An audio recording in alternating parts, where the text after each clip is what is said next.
Alright students, today we are going to work on a video PowerPoint.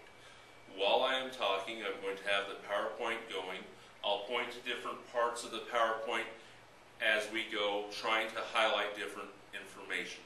Because I'm on a smaller screen than what was on the stage, I'm not guaranteed that all the information is going to show up the way I would like it to. So I'm also going to post the PowerPoint online as well as the video itself. You should be able to find it there now. As we discuss this, ladies and gentlemen, please be paying attention to not only what's written, but also, most importantly, those things that appear in red. Those items that appear in red are, in my opinion, the most important parts of the PowerPoint. I've tried to keep this short, so hopefully we can keep it under 10 minutes time, and we can get you out of here quickly. Today, our objective is trying to understand endo- and exothermic reactions. When we talk about chemical reactions, we have to recognize that in every chemical reaction, heat is going to be involved in some way, shape, or form. Now, to understand how heat is being, how it's working within the reaction, we have to take a look at the meaning of the words. And so we jump to the different prefixes and suffixes. Exo is something you're probably familiar with because exo is when something is leaving. For example, if you exit the room, you are leaving the room. Well, when we talk about heat having an exo reaction, it too is going to be leaving. Endo is the exact opposite. Endo is when something comes in. An endo reaction is simply heat coming in. And the term thermic, you're probably familiar with to some degree as well, because you've seen the word thermal around, and you've seen the word thermometer. Both of those refer to heat, because thermic is heat energy. Now, when we discuss reactions, we need to remember to write down that all chemical reactions are thermic reactions. They're either going to lose heat or gain heat.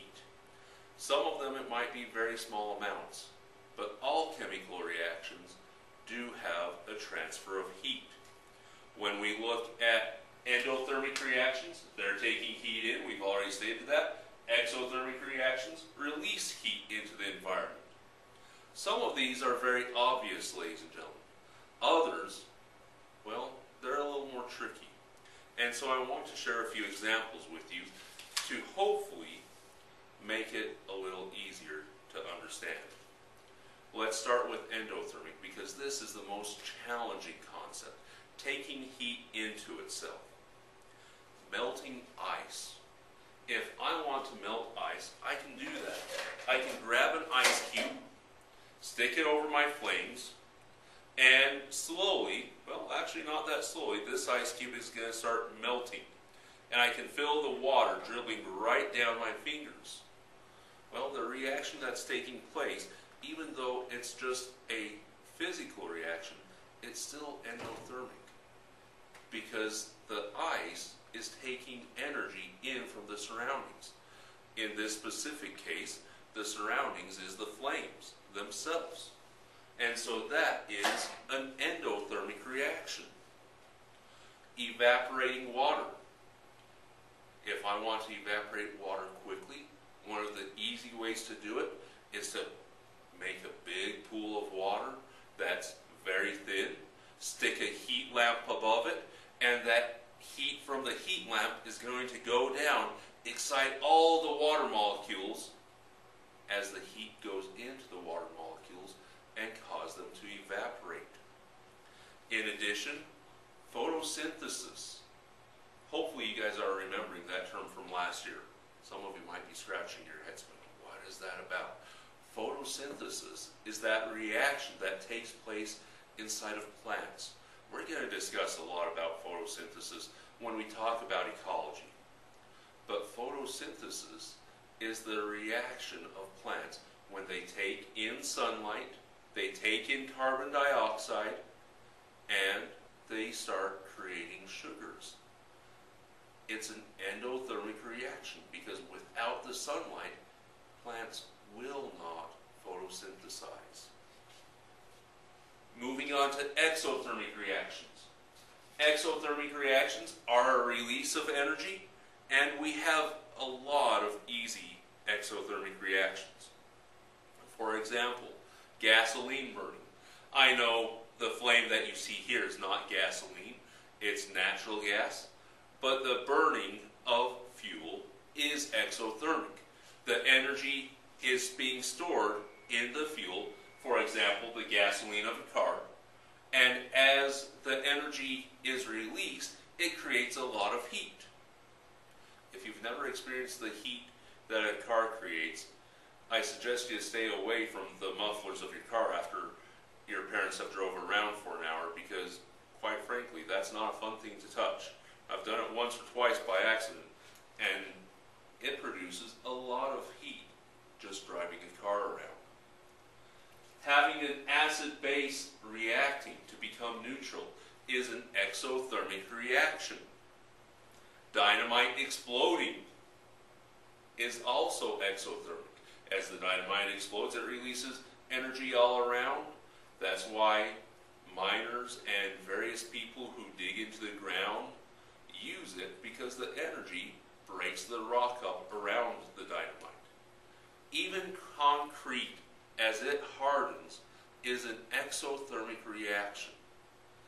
Oftentimes during winter, we see construction workers placing plastic tarps or straw over top of freshly poured cement. They're actually trying to keep the heat in to harden that cement even quicker, because that cement is producing its own heat. Now, I don't have these items in red. What I would like you to do, though, is next to each one, predict whether or not it's going to be an exothermic or an endothermic reaction. Because each of these reactions are dealing with heat. Our first one is a bomb exploding. Our second, the condensation of water. That should be a bit of a giveaway from what we talked about earlier. The third is evaporating water. Again, another giveaway. Melting ice, baking bread, and the formation of snow. Are you ready for the answers yet? All right. Well, when a bomb explodes, it's releasing a lot of energy.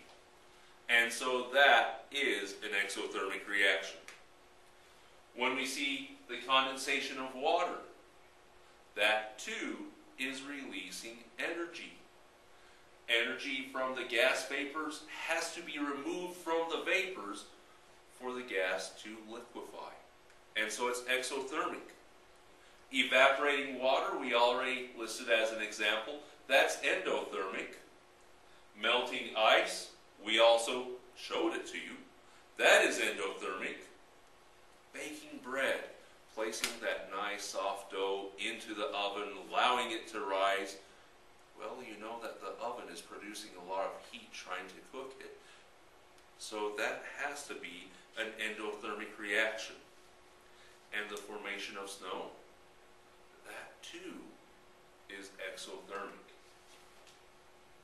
Some of you might be asking me to step back because I said exothermic is releasing energy into the environment. Well, think about this, guys. When snow forms, it's starting out as a gas in the clouds. And it has to release energy to become a liquid. And so when it becomes a solid, a snowflake, it too has to release energy to change from a liquid to a solid. That is an exothermic reaction. It's making the atmosphere, the cloud itself, warmer as the snowflake gets colder. Alright guys, I don't have a lot of examples to actually show you. I do have two examples to show you. Our PowerPoint is done. So let's go ahead and click that off. And I just want to remind you, melting ice, as we put ice into a cup of water, we're making the water colder because the ice is melting. So that is endothermic. If we take a little tissue paper and stick that into a fire, guys, be careful with this. Tissue burns very quickly, very hot, and it will cause problems if you don't know what's going on. That, though, is an exothermic reaction. Alright, guys. Thank you for your time. I appreciate you watching the video. Get ready for your quiz. It will be on exothermic and endothermic.